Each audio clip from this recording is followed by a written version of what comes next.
All right, everybody, this is the Man Therapy Podcast. His name is Kyle. My name is Dan. And Kyle, good week? Bad week? What's cracking over there? Hey, there's a good setup. Yeah. I've had, you know what, my week could be worse, but it was also very stressful. My main sewer line backed up, and so it flooded my basement with sewage, and so that sucked. But we did everything it took to get it cleaned up, and then 1 week later it flooded again, Oh, my and that God. was a big pain in the ass. We did everything it took to get cleaned up, and the whole thing is especially bothersome because our basement flooded like 2 weeks ago, and we had just gotten like brand new white carpet. Everything is all like, I don't know why my wife chose light. I was saying dark. Let's not go with light carpet in the basement. But she wanted that, so it shows everything. And so now it's flooded twice. The first time it flooded, I had to it hurt my heart to rip up all this brand new carpet, and I had to tear out all the soaking wet pad.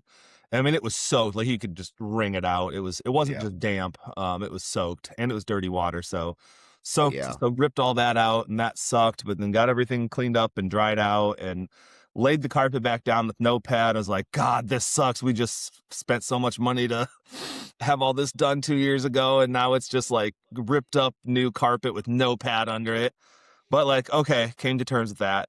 And then a week later, it flooded again, and there was no padding to soak it up. So I came down to work on Tuesday mornings. I work from my home office on Tuesdays. And my first step on the basement carpet in the morning, splash. Oh, Jesus. What? Oh, no. I wish there would have been a camera on my face, because I'm sure my jaw just dropped.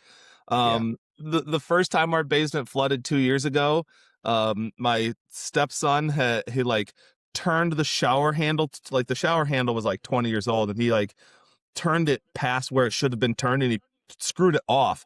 So water just starts blasting out of the pipe, and he's like, oh God, don't know what to do. So he like covers it up, so all the water then is just like gushing back behind the wall, behind the tub. And so I ran and shut off the main, and then we called a plumber buddy of mine. He comes straight out. Um, I help him do like work on all the pipes and stuff. He does everything important. I'm just running around like turning faucets on and off and turning the main line on and off to make sure it's all good. In that process, I had left a faucet on in the utility sink in our laundry room, and there were wet towels covering up the drain in that sink. And my wife closed the door to the laundry room because she didn't want the plumber to see our laundry room. So there's a faucet that's open. The main line was turned off. That's hilarious. So we didn't hear it running. So when we turned the main line on, I had forgotten that I left that on. No, I didn't hear it running because the door was closed, and it was like running onto towels. And so then we're like, oh, cool, everything's fixed. Little did we know that sink was just running, but it was plugged up. Then we left. We went to this like dinosaur exhibit that was in town for kids, and we went and had a really nice night, and like, oh, thank goodness we dodged a bullet, and like there's a little bit of wetness on the carpet, but it's not too bad, and And we came home to like 2 inches of water in the basement. It had that sink just ran for like 3 or 4 hours. Holy shit. It was horrible, and I freaked out because I freaking hate water damage and water problems. So Man. I'm pretty like I don't know, that's a big trigger for me, having something big happen like that at home. I hate that shit. Oh, dude. It's very stressful. The thing about it is, obviously the damage is bad, right? Nobody wants that damage. But the thing that really frustrates me the most is when you think your life is going really well and your money issues are starting to level out and you're in a really good spot. So true. And then just like life comes up from behind you and just rakes you. Yeah. And you're just like, oh my God, a grand for this, a grand for that, $500 here. Next thing you know, you're like, it's just like, what? Like, I hope they don't ask what we're doing for vacation, or I hope they don't ask what, I got a 2021 truck, and I just got the oil changed in it, and it just kind of reminds me like it's just waiting. right? Yeah. It's almost Yeah. like Right. it's just waiting to have its first big issue, Yeah. and having to take it in and having to spend $1,000 for, dude. That's what scares the shit out of me. Yeah. Are those moments. Everything's so expensive now. Your life's going good. You found out how to deal with the inflation and the cost of all the things. Yeah. But there's this underlying like evilness that is Yeah. just waiting to come up from the ground and snatch you. Oh, dude, And it's so it's true. And scary. obviously it's wise to, have savings and all the stuff, and for sure, and we did our savings are very depleted, Mhm, because I had to use a lot of it when I started my private practice. So I didn't have any clients for like mhm, 3 months, and then it finally started building up. But then also we had a house problem, where our deck was attached to our house wasn't attached correctly, and mhm, so the wood in the house was like rotting, and then there was like mold, because it just got wet and stayed wet for years, mhm. and I finally found it in the utility room. It's in a place that like no one ever goes, and insurance wouldn't cover it. It was like six grand or $6,500 just out of pocket. It's like, oh, there's Yeah. just a big old chunk of the savings. It's just hard Mhm. when, like, to your point, there aren't nothing's a $50 fix anymore. Nothing's Oh no. it's every service calls $100 just for showing up, and then the fix is always hundreds or thousands of dollars. Like, it's Right. rough. Right. But but so one thing I did want to say, and I'm gonna toot my own horn a little bit, and but I'll also do it with humility, because I think I need to encourage myself. The first time my basement flooded, I lost my shit. I was Mhm. really pissed. Um, really mad that the whole thing happened. It was human error. We flooded our basement since I had turned that faucet on to like let air and water out of the system when I was working on the thing, and then my wife had closed the door, and then I forgot that it was open. Like, that didn't need to happen. So I was like livid. Now, I wasn't Mhm. even livid at my wife. I was just livid that it happened. Right. And then such a pain in the ass. And so I really lost it. So stressed. And then when this one happened, I was mad. I was upset, but nowhere near last time. Like, I Mhm. tried really hard. I was like, no, I'm gonna be in control of my reaction to this. And so I hardcore just like dug deep and was like, no, Kyle, this is okay. This is just a problem. You can solve this. No matter how mad you get, the solution's going to be the same. So you may as well Yeah. not torture yourself while you do it. And so I remained pretty darn cool, calm, and collected throughout the whole thing, dealt with the plumber, ripped up the brand new carpet, ripped out the pad, and I did all the things. I was like, no, this is okay. This just is what it is, man. And Yeah. then was left with like this ugly carpet after it had been beautiful the day Yep. before. And then, so I was proud of myself for, got a little upset, but not too bad. And then it happened again. And then I'm sure I had the same like holy shit look on my face. But again, I got instantly, I was like, oh, and I was like, no, Kyle, Yeah. don't get too upset about this. Like, I'm a therapist, and a thing that I keep in mind, like I try to remind myself pretty often, is that everything that I would say to a client, I need to say to myself, or I'm a Mhm. total hypocrite. Yeah. Like, anything I would say, like, to control your emotions and to be in charge of your emotional reaction and be in charge of your behaviors and all of those things, I have to say, yeah, Kyle, like, fucking put your money where your mouth is. Yeah. And so I had to like very purposefully, hardcore, be in control of my thoughts, be in control of my mood and my behaviors. And for that reason, it wasn't as bad. It Yeah. wasn't. And I really, it was very poignant in how much I could have made my life even more miserable by being a big baby about it. But Yeah. since I fucking chin up, be a Yep. man, just do what you have to do. Um, it went way better than it would have if I Yeah. lost my shit and was a little kid about it. Yeah. Man, that's something that I don't know if it's because over the years, life has beaten me down to the point where I don't react to that kind of stuff anymore. Like, I had a neighbor boy got into my deep freeze, and he went to grab a popsicle, Yeah. and the popsicle block or box blocked the door from shutting. Yeah. And I think I told you this, but I lost I had $2,000 in beef. I had Oh, 2 deer from deer hunting season in there. yeah. Yeah. And what was I supposed to do? Go yell at this kid and that Right. made it better? No. Yeah, Right? right. It's like, so I had some of the deer meat was still like partially frozen. And so I just drove around town handing it out to anybody who would answer their door, really, and Right. because you Right. don't want to refreeze it That's after it smart. thaws out, and I'm just like, you got to eat it this week, Yeah. Yeah. So Right. that would have been an opportunity to just like freak the fuck out, but I decided So true. I'm just like, like I don't know, the feeling of helplessness came over me.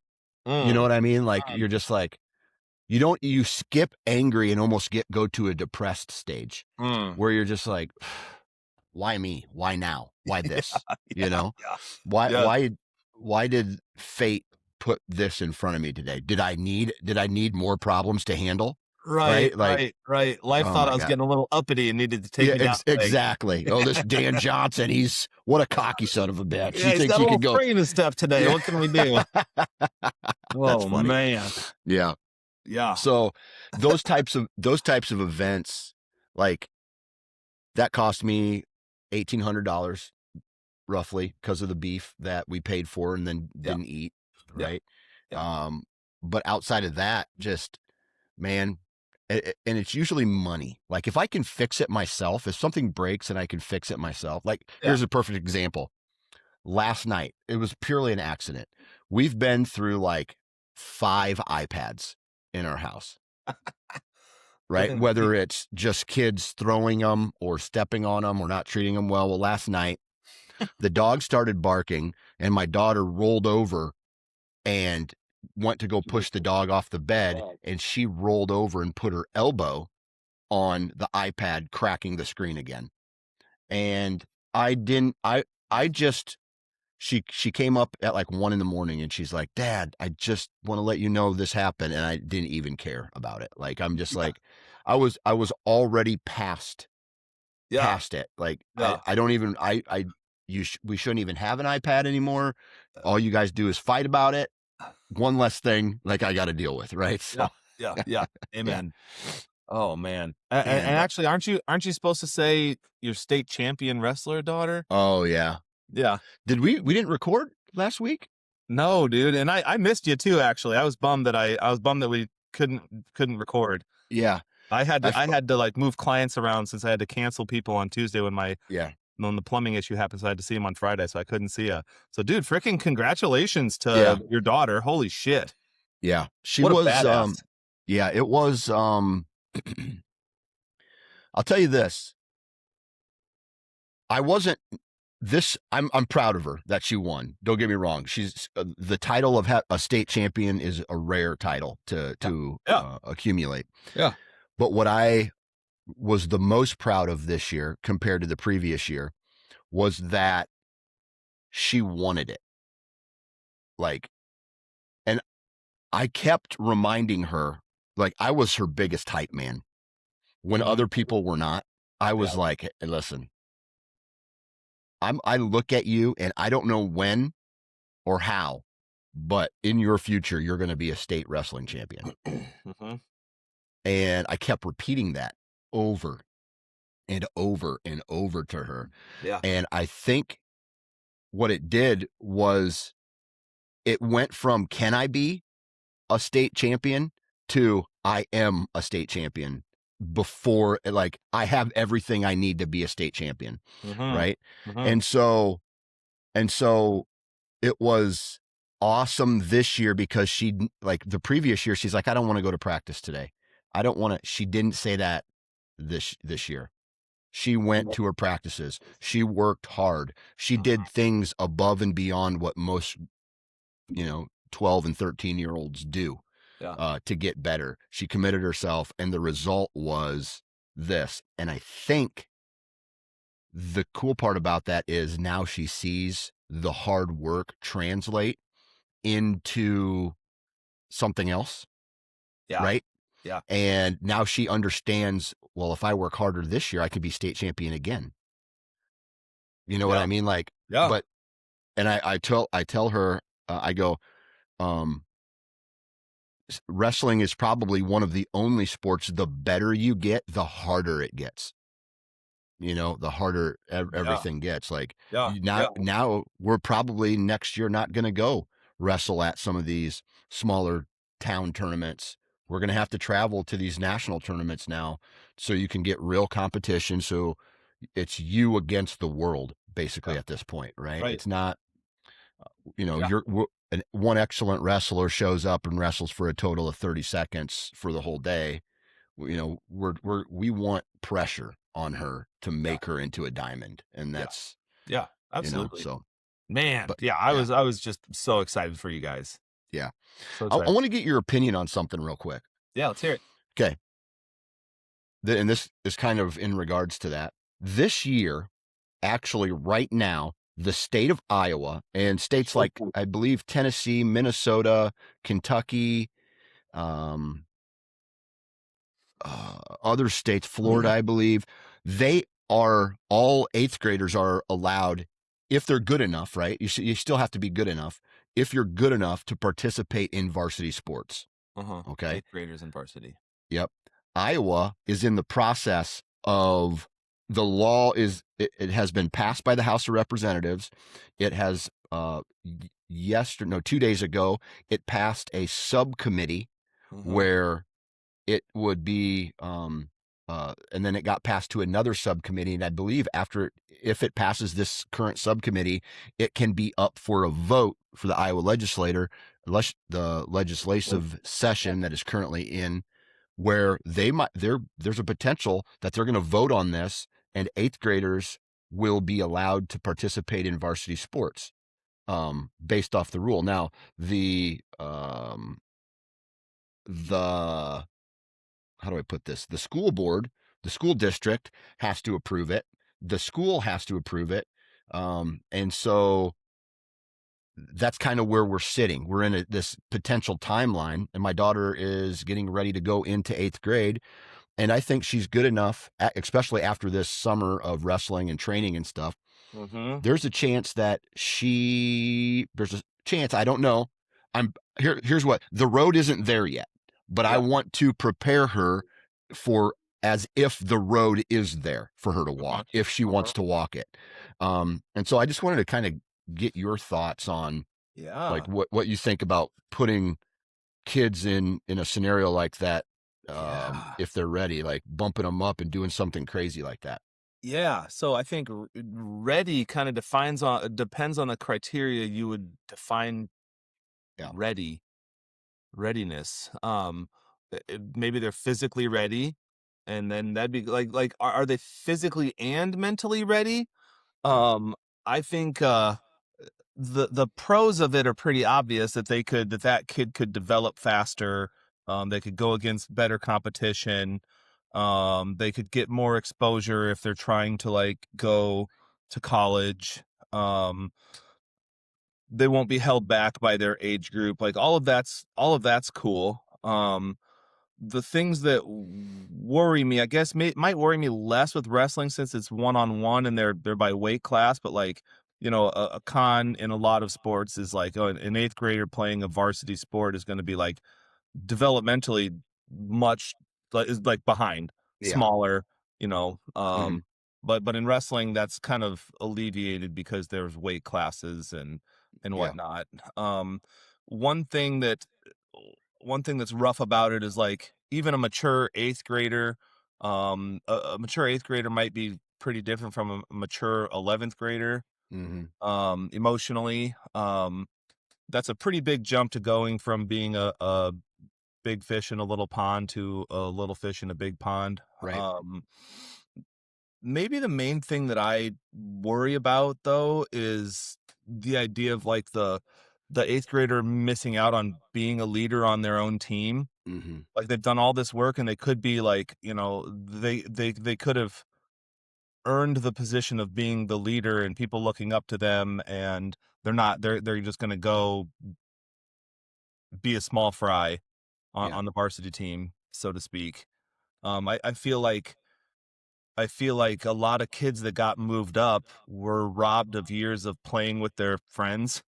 Basically, like and you move up a really good football player, and he doesn't get to play football with the guys that the guys in his class, a really good basketball player. Same thing. He gets bumped up to varsity and like plays some minutes, but would have been a star on his, eighth grade or, ninth grade team.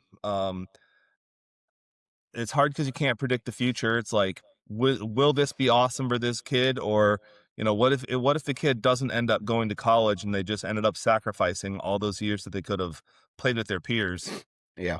I would want the decision to come from the student. Like, I want this. Yeah. I think I would be pretty okay with it if the student's like, yes, that's what I want. I want to go do that. Mm-hmm. I would be less okay with it if it's the parent going, come on, you should do this. This would be really good for you. Da da da da. Because Yeah. there is some stuff the kids sacrificing, and it's all the time with the peers that they've been training with all these years and spending all this fun time with their friends. I ran track and played football in high school, and the funnest part of all of it for me was being with my friends. Yeah. It would have been. I've seen the young underclassmen get moved up. A lot of times they're not very well received. The older classmen don't like them. They're seen as a threat. Mm-hmm. It hurts an upperclassman's feelings to have a lower classman take their spot. But I'm not super against that. I just recognize that it's not that fun of there's a lot of times it's not that fun of a position for the younger kid getting moved up. Yeah. It's also really sad. I see it in sports like baseball all the time where they'll move some lower classmen up and they just sit on the bench. Like they could have Yeah. been getting tons of reps Yeah. if they would have stayed on their I've age seen that in appropriate baseball. team. Yeah, baseball is notorious for it. It happens Yeah. in basketball too. Happens less, but some in football. But I think baseball is notorious. Oh, let's Yeah. bring this awesome eighth grader up. Let's bring this awesome freshman up. And they Yeah. sit on the bench. It's like, dude, that kid could have had a whole season Yeah. in eighth grade or freshman year, and they didn't get to because they're so good.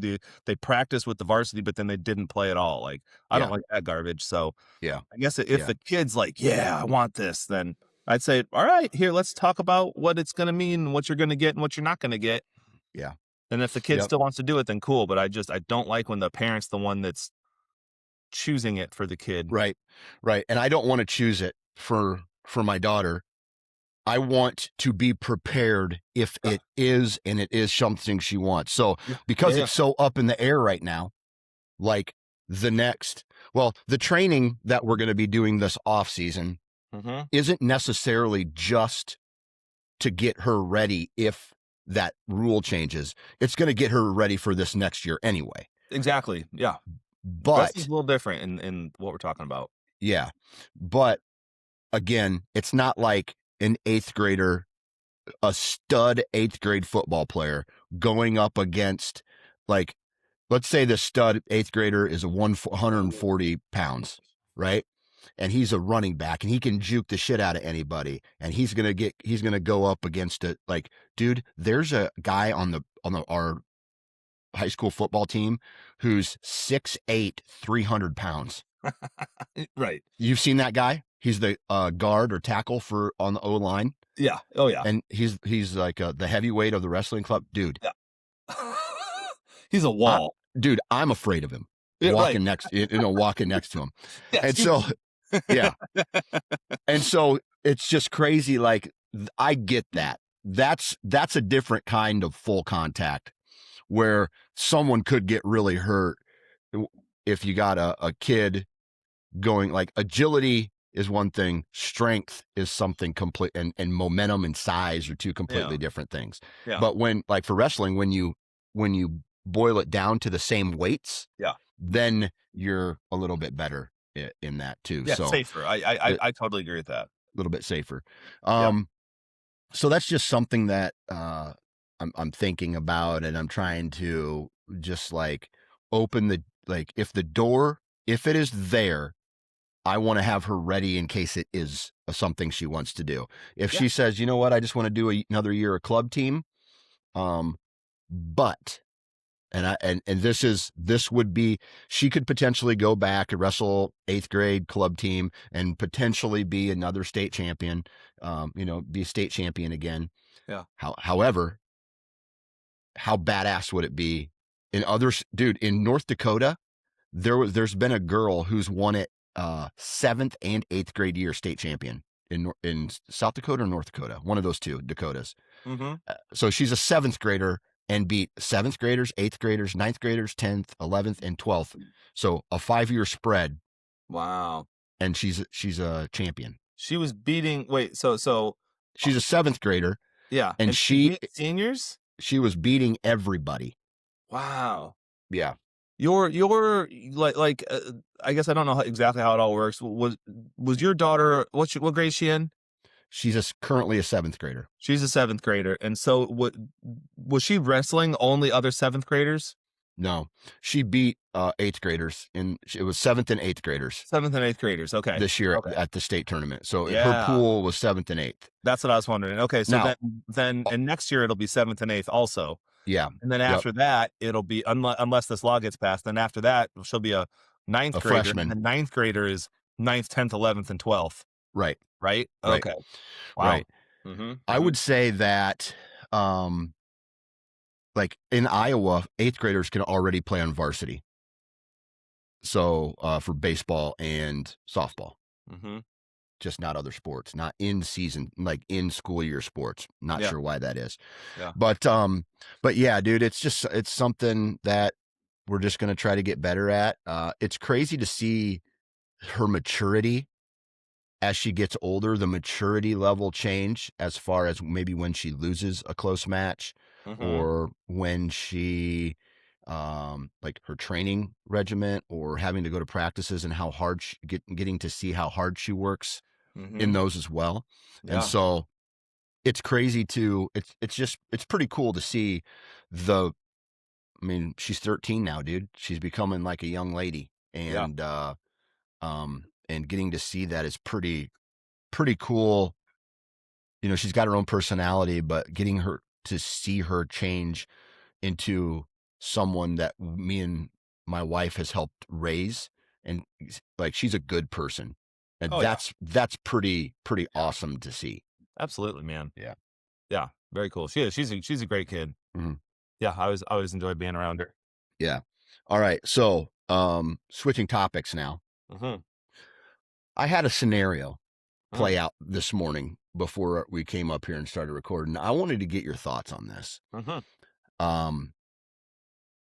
As men, we probably have our own insecurities about certain things, whether it's about our intelligence level or the way we speak or the way we look or act or something like that. I'm sure we have.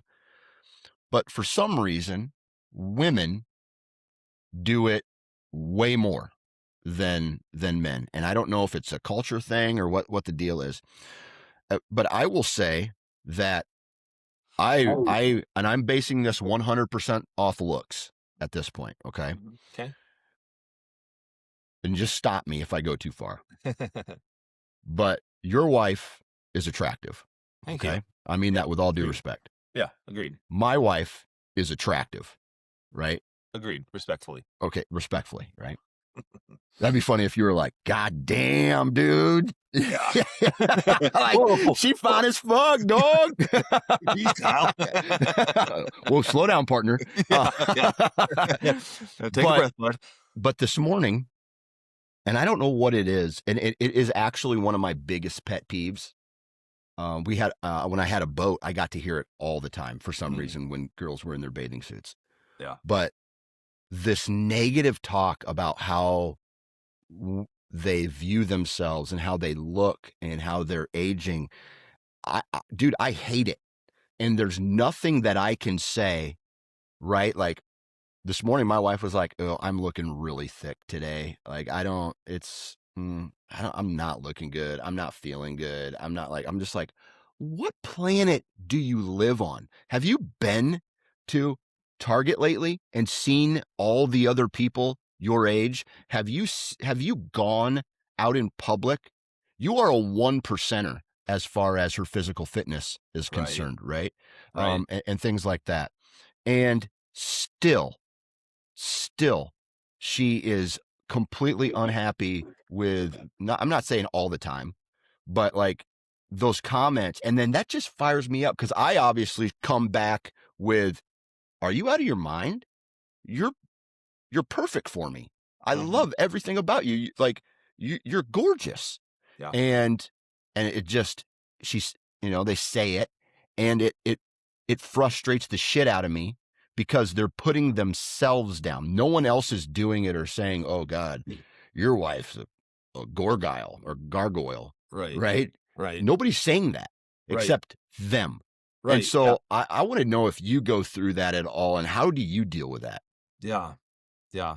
You mean like if I go through that with my wife, like Yeah. Like beating when myself she's up? has negative talk about herself, whether it's about her looks or like the way she thinks or her Yeah. intelligence level or things like Yeah. that. Yeah. Yeah. Um, yeah, I do some. Let me think for a second.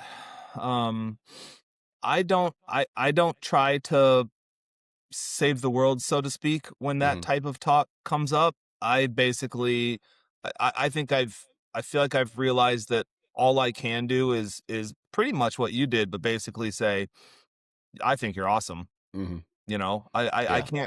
I can't convince her otherwise. I think there's a lot of social programming that happens for women. I think women are so intensely marketed to and always have been that they've by this point internalized these standards of beauty that are impossible. So they're holding themselves up to an impossible standard. And so and I think that's been done on purpose Yeah. because it's to those companies' benefit to mm, Sell products. yeah, yeah, sell Yeah. product, like, yeah, so, like, yeah, so I think that women are really set up to fail in Yeah. that way, and then I think it's kinda up to each person how much they buy into it or not. Um, I think it's my I don't think my wife does it hardcore, but she definitely does it some. I do it too, so I'm not saying, like, she's weak or anything, like, I think it's just a thing that we all do, but I don't think it's something I can save her from. Whenever she makes any negative self comments or hell have self judgment, I basically just say, "Well, I think you're awesome. I think you're beautiful. I Hmm. think you're gorgeous. I want you." Da da da da. And fully recognizing that probably doesn't even like. There's a chance that doesn't even mean all that much Yeah. coming from me because I'm supposed to think that way. Yeah. You know, Yeah. and that is the thing that cracks me up about marriages is that a lot of times the person's partner has like the least effect on the Yeah. worst position to help them emotionally. Um, hey, it's almost like that's just like a personal battle of theirs to Yeah. fight, and all I can do is speak my truth, which is, Yeah. you know, it's sad to me that you say that. I think you're gorgeous. Da da da da. I Yeah. try not to get into it too much, to be honest with you. Yeah. One thing, I don't know. It's just for some reason for me, it's a huge pet peeve, and it's Yeah. not just with my wife. Like I told you when I had a boat.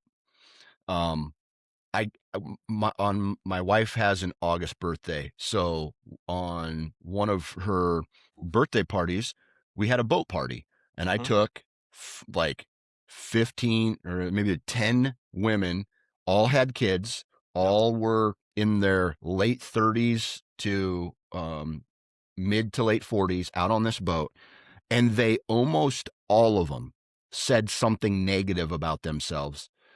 And I'm sitting here going, dude, like these women, and they're all girls that go to the gym, Yeah. You read my mind. that Yeah. yeah, that group of girls. Yeah. And I'm in my head going, are you guys fucking retarded? Like that, and I'm sorry if that offends anybody, but that's what I was going on in my mind. And I got to a point where at one point I had I said, we can't talk like that anymore. I'm getting pissed, and I was serious about it. Yeah. Right. And I don't know why this is, and maybe it's because of where I'm at in my life. And obviously, you see some gorgeous 30-year-old, like 20-year-olds don't even do it for me anymore, dude. It's crazy. Yeah. It's Yeah. crazy. I Yeah. look at like a beautiful, unmarried 30-year-old, maybe late 20s. I don't know. And you go, that's gorgeous, right? Yeah. Beautiful girl. Yeah. But for me, like, there's nothing in my like that I look if you're going to look for empowering Mhm. and you're going to look for gorgeous, like it's almost like a badge of honor to carry around a little bit more weight when you've had 3 kids. Mhm. Like, dude, I think that shit is sexy as Yeah. shit. Right. And all of that, like being a mother and being in a relationship and being married and committed and those types of things. That shit is sexy, dude. Right. And so I I just get extremely frustrated when I hear women talk trash about themselves, right? Especially beautiful women who have their life somewhat together. You know what I Yeah. mean? Oh yeah. I don't know. It's a Yeah, pet no, peeve, dude. I totally agree. I Yeah. totally agree. I think that I do think it's worth saying something. Like I think it's cool that you spoke up, so because you were able to interrupt that Hmm. that pattern that was happening, that cycle that was happening there. I actually do think like that's just about the only power we have is to Yeah. speak up to interrupt the cycle when they're doing that to themselves. And I hope they would do that for us too. If I'm ever bashing myself, like I'm not the happiest with my body. I think I don't like I don't base my confidence completely around it. But Yeah. also guys are judged differently than Yeah. girls too. So I think that they're just up against so much when it comes to social programming. Yeah. It's rough. Yeah, it is rough, and I do feel bad for how that is. You know, they sit there and they scroll and they judge themselves about every plastic piece of Yep. plastic that's put into a woman, and like, oh, she's Yeah. so pretty. Yeah, she's so pretty, but she's had like 80K worth of work Yeah. done to her body. My favorite is this. My favorite is this. My wife follows a couple of these girls who've gone through transformations. Mm. Like, you know, like at one point they show the first picture of themselves. It's like post kid, you know, they've had the baby weight on, and then they go through this transformation. And really the only thing that they've done is had some kind of face lift, or not sure what the term is, and they got a Yeah. boob job. Yeah. And it's like, oh, look at this girl now. I'm like, are you stupid? Like that's what in my head I go, are you stupid? The only thing this girl got done to herself to make herself better was a boob job. I'm sure she didn't do any Ooh. workouts like what you're doing. I'm sure Right. she's just like taking all the bad shortcuts for physical fitness. And I don't know, man. It's just Mhm. it's anyway, it's frustrating. I could Yeah, it is. talk to it about I totally agree. hours. I hate it. I hate it. Makes me sick. What Because would happen if we I hear started it? what? I was gonna say, what would happen if we started agreeing with them? Oh God, I look Yeah, horrible I today. know. Oh, you Yeah, noticed that you. too? Ugh. Uh, I'm glad you said something, Yeah. because I was trying to find a way to figure this out, but I'm Oh, glad you brought it Jesus. up. Yep. Never. No. Yep. Well, because I'm with you. Like, I just, I don't need my wife's body to change at all. Like, No, she's absolutely had not. 4 kids. Her body is what it is. And Yeah. dude, all I want her to do is take her clothes off. I don't need her to change her body, you know? Come to daddy. Yeah, Yeah. that's it. Yeah. Like, oh, Yeah. she could complain about this or that. I'm like, I don't care. Just take it all off. Yep. Get over here. Yep. You Yep. know, I want Absolutely. you. I don't need some different weird version of you. Yeah. If you like, if the healthier you want to be, the more to fully support you in that. Yeah. And every step of the way, take your clothes off and get over here. Yeah. You know, Yeah. that's my answer to that riddle. Dude, I wonder if that's like, because ultimately, isn't that what men want more of, is like respect? Like, let's not get it twisted. Um, in a relationship like where we're in, where we've put in over, like you guys have been married 10 years now, right? Mm-hmm. Yeah. And we've been married over 10 years. And Mm-hmm. so, um, at the end of the day, yes, men want respect, and they don't want to have to deal with all these problems, you know, that may arise that are like superficial from the outside. Like at the end of the day, making love to your husband is probably the thing that would make your husband the happiest.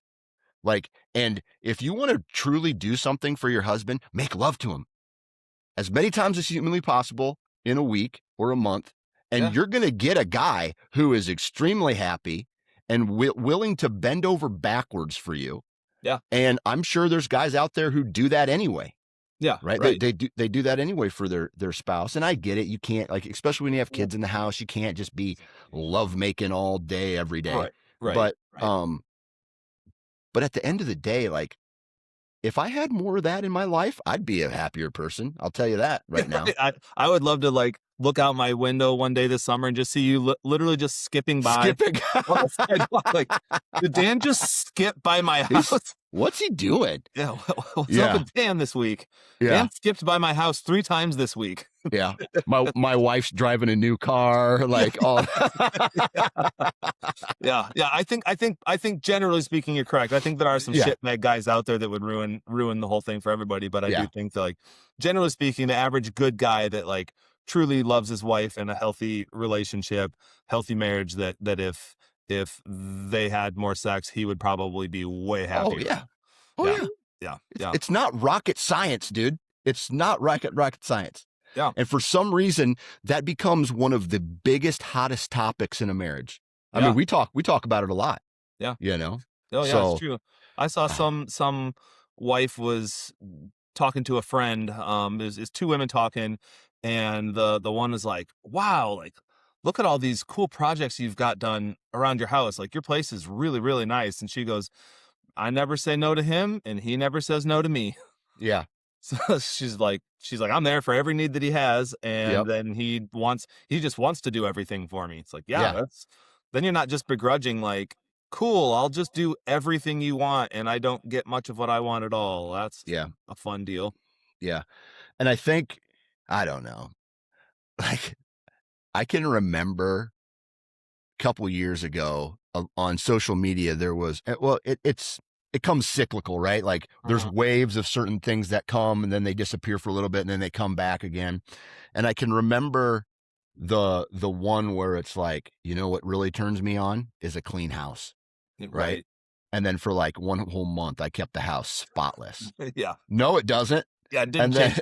Yeah. I can remember I was frustrated that she said that. We were at some, like, gathering at a restaurant with her friends and all their husbands, and she was like, yeah, a clean house turns me on. And I just out loud said, no, it doesn't.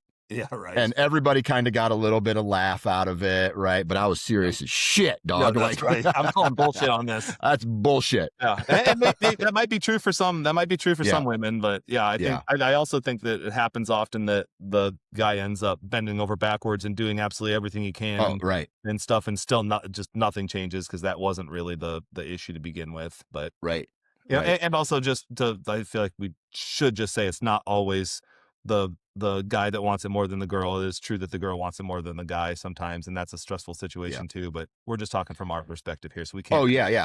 We can't cover every single outcome there is. Right. Okay. So I'm glad you brought that up, because I had I'm obviously not gonna say names, but there is a person that me and my wife know who has vocally vented. No, 2 of them actually vocally vented to me. One of them got intoxicated. The other one at a lunch date told my wife about how their husbands are not interested in that. Yeah.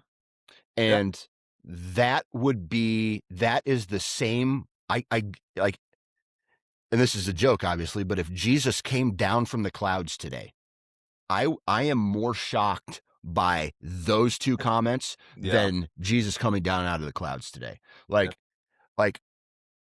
a man not wanting to have sex with a beautiful woman. I don't know, like, it blows my mind. And how do you, like, is it just so much that they can't, they're sick of it?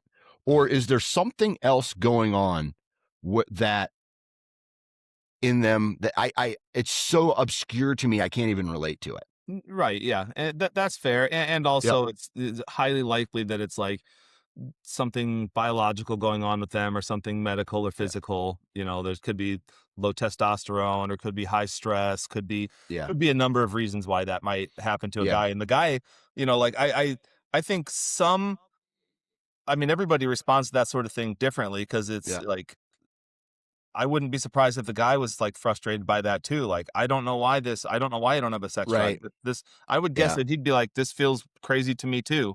I also recognize that, like, there's humans a human occupies every part of the spectrum. So Yeah. there are guys out there that have never had that high of a sex drive or much of Right. a sex drive at all, and Right. that's their normal.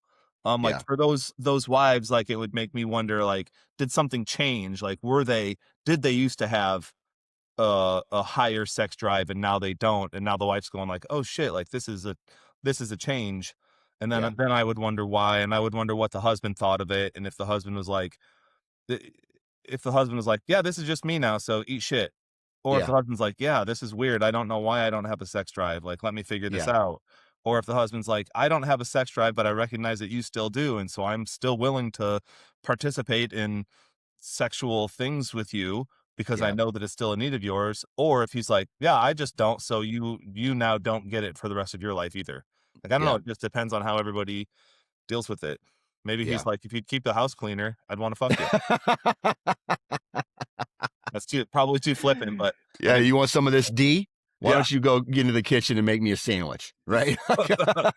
Yeah, he wants you to start with the dishes. Dishes, yeah. That's funny. Yeah. Um, Yeah, just like the wife being like, "Oh, you want some of this V? Why don't you start with the vacuum?" Vacuuming. Yeah, Yes, ma'am. vacuuming. It doesn't work. It doesn't. I'd probably if I got it every day, I'd probably build a brand new house. Yeah, seriously. You know what I mean? Brand new. And I would be like, I can't do electrical, but I'll learn. I'll go to college for it. Oh yeah, right dude. now. I'm like, I've Yeah. already enrolled in community college classes. Yeah. Another thing that I see and I think is really dangerous, to be honest with you, is Exposed wiring. well, that too. Yeah, dude. I've been shocked before. But I'm talking about like scrolling on social media. Yeah. And being influenced by a pretty girl trying to sell you, or the conversation trying to sell you like erectile dysfunction pills or something like that. And it's like, and I get it if that is actually what is the reason for a man.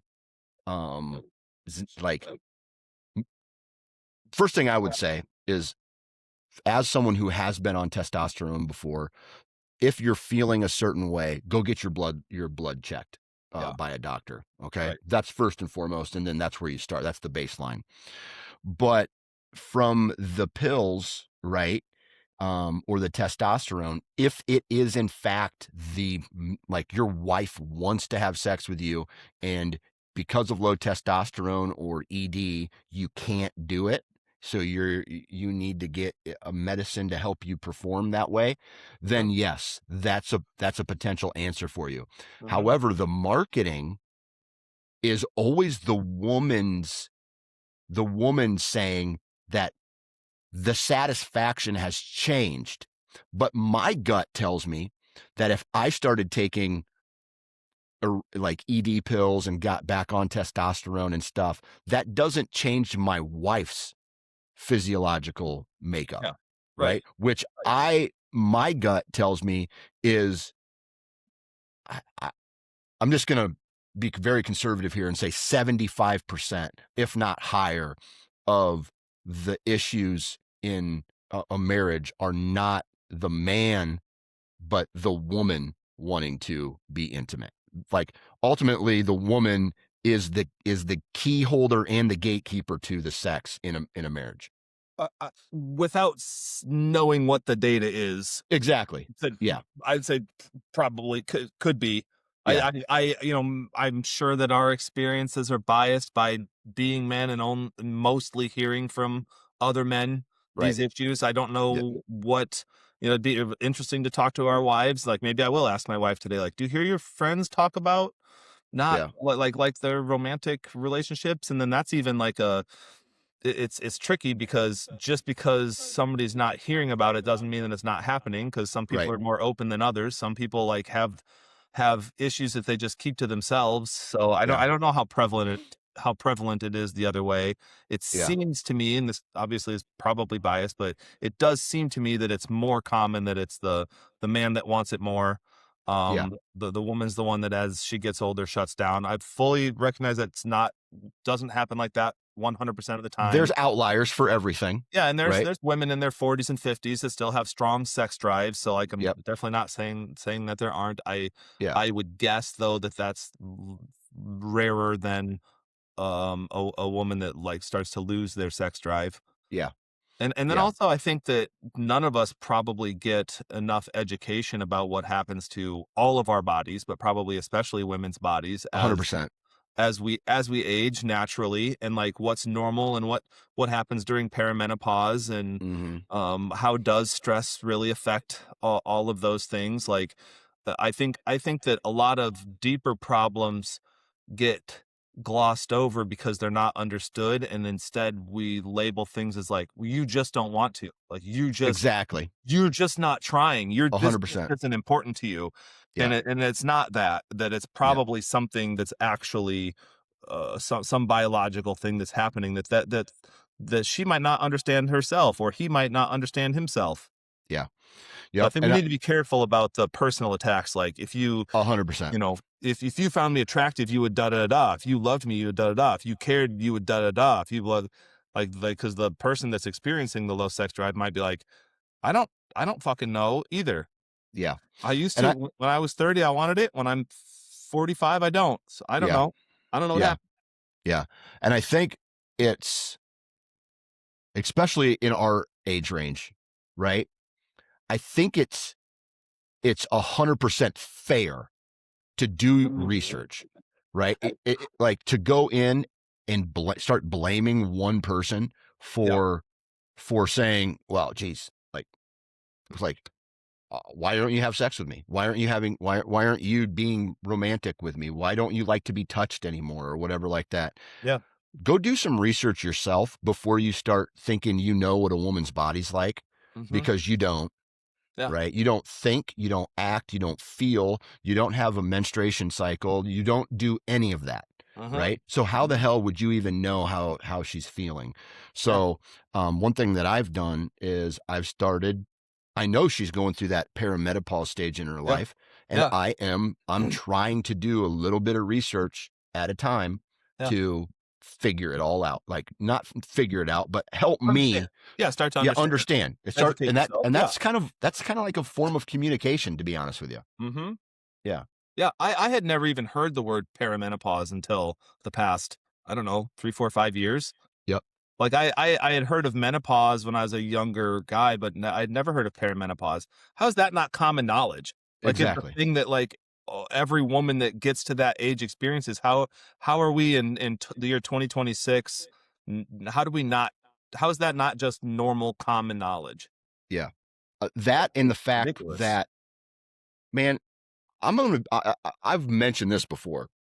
I'm gonna be an open book with my children, and when it comes time for my sons to hopefully get married and have kids and make me a grandpa and go through the same shit that I feel it is my responsibility as someone who's gone through life to Mm-hmm. help them. I can't put training wheels on their life and coddle them the whole time, but Mm-hmm. when they're frustrated like about certain parts of their life, I can be there to be like, dude, I've been through this. Mm-hmm. I had a guy reach out to me a while back through Instagram, and I made some kind of comments about, like, well, it's not the same. Like, life is not the same now than it was. And he, being in his 50s, responded back to me. He said, it gets better. Huh.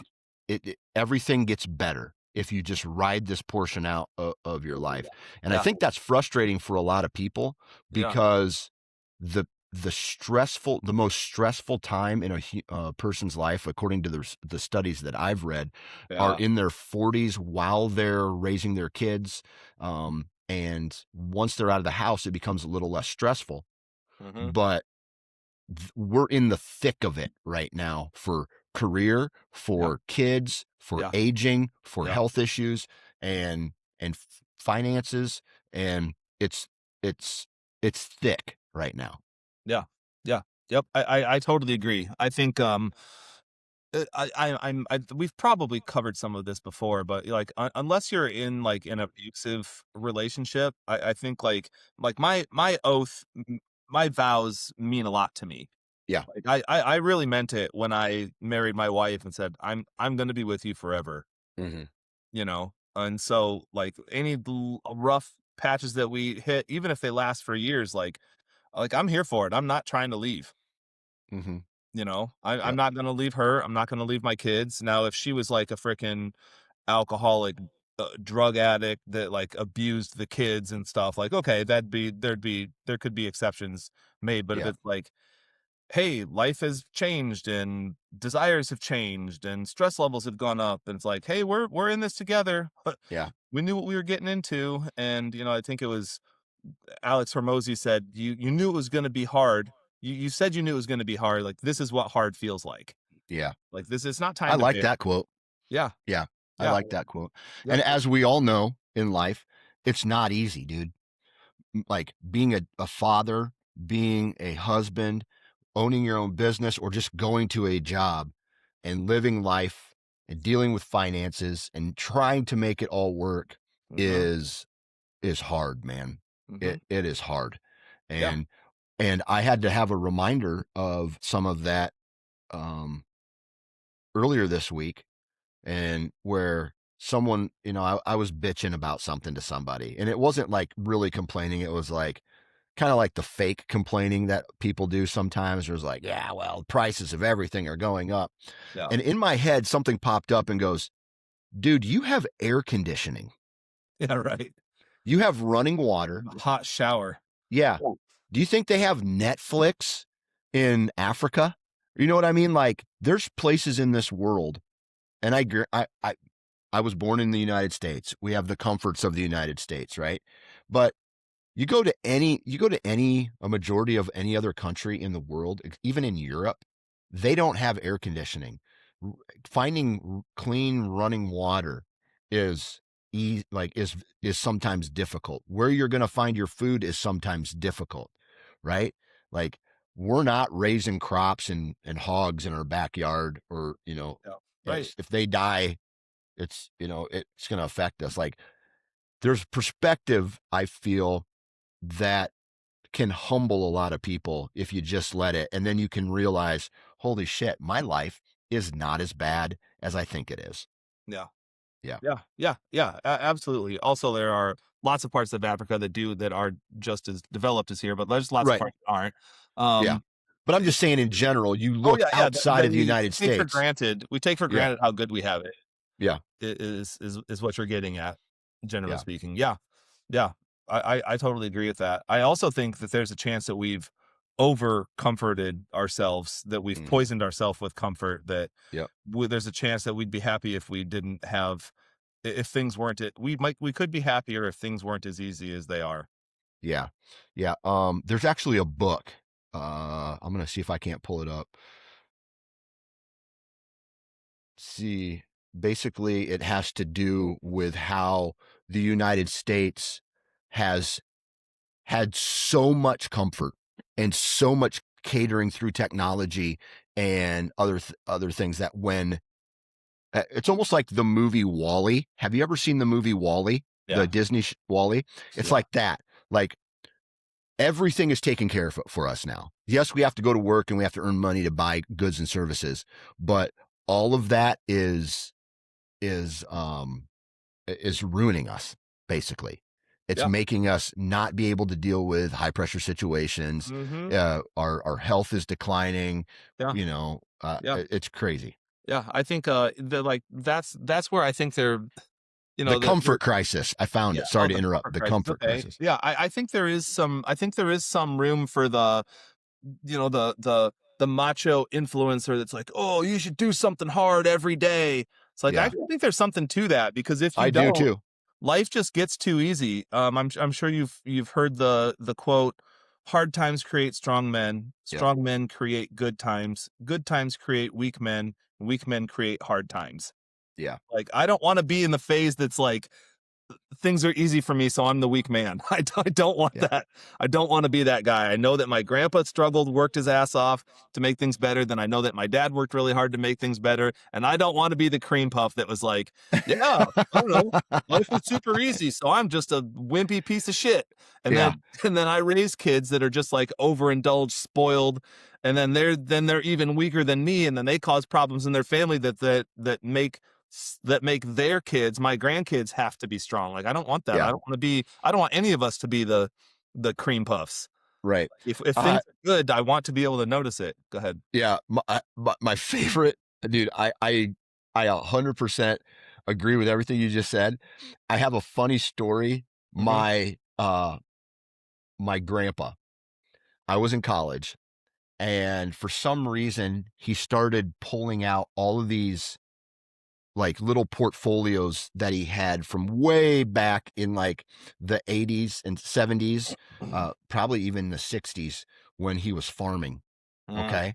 And he pulled them out, and it was like ledgers of all the money he spent and things like that, and how much things cost. And I'm like, holy cow, that's, the prices are ridiculous. And I asked him this question, and I was in college. I was probably 19 or 20 years old, fresh out of high school. And I said, what were you doing when you were 19 years old? He goes, I was in the Korean War. And I was like, oh, like what I just felt like a huge piece of shit. Right. I was just like, yeah. Oh, Jesus, dude. You can't even there's nothing you can say other than, oh, okay. Thank you for your service. Like outside of that. Right. Yeah. So I don't know. It was crazy times. Yeah, man.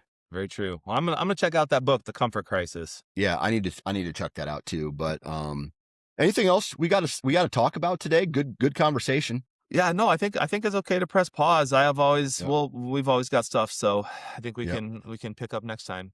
Yep, absolutely. Kyle, really appreciate you as always. Thank you very much for your time.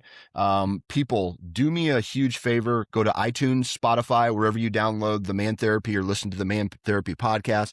Please give us a 5-star review. Also, please go check out the YouTube channel if you want to watch our ugly faces, I guess. I should speak for myself, Kyle. You're very, very handsome. Hey, I am not. Yeah, I think you're the handsome. I'm gross and ugly. You're the handsome. I feel. Go check out the YouTube channel. Hit that subscribe button. I feel like a video like that my kids watch. It's like, hey, smash that like button. Hit that subscribe button. Leave a comment. Things like that. So, all right, good vibes, everybody. Have a good rest of your week, Kyle. We'll talk to you next time.